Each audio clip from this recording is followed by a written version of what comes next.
Bible Connection Flash Report.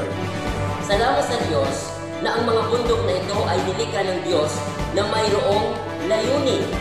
Gaya na lamang ang Sierra Madre, ang Cordillera Caraballo Range.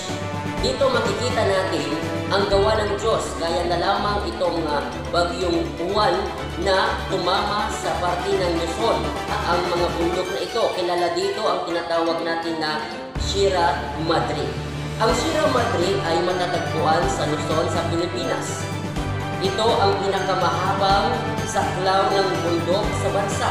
Ang haba nito ay kumulang 540 kilometro, sumasakop sa silagang bahagi ng isla mula sa lalawigan ng Cagayan sa Hilaga at hanggang sa Quezon sa timog. Ang banal na kasulatan sa aklat ng mga awit chapter 65 verse 5 hanggang 6. Sasagutin mo kami sa katwiran sa pamamagitan ng mga kakilakilabot na bagay, O Diyos ng aming kaligtasan.